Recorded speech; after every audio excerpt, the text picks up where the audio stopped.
Presbyterian Church in Madison, Wisconsin has ordained its first gay minister.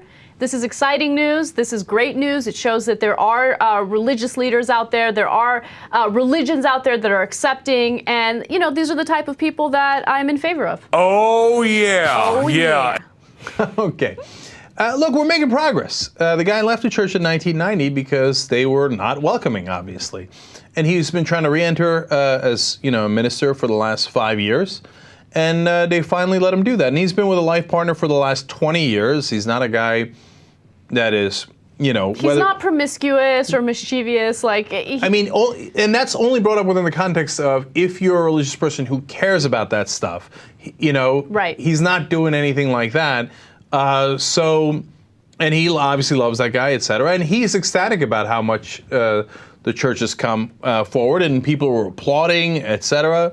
So it's a good day in America. Right. He's 56-year-old Scott Anderson, by the way. And he says institutional religion has not always been a helpful conversation partner with the wider culture. And my hope and prayer is that with this action of the Presbyterian Church, we will increasingly become more constructive player in the wider cultural discussion about gays and lesbians. So. And look, let me make a religious argument, because you would never say that a minister should not be ordained because he went to Red Lobster.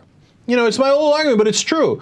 You know, because, you know, if you eat shellfish in the Bible, it is an abomination. It's in the same exact verse as be lying with a man, okay? Mm-hmm. So nobody would say, oh my God, Pastor Anderson ate shrimp the other day. Wow, we can't ordain him. We've come so far that we now ordain people who've even eaten crabs or lobsters, right?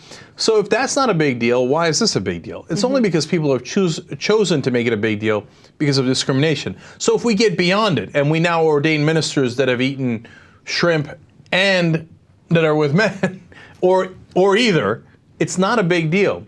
And if a church is more open, I think that's a good thing for everybody. I must say, I definitely understand the Bible when it comes to shellfish after we did the shrimp story. Like, they're looking out for us.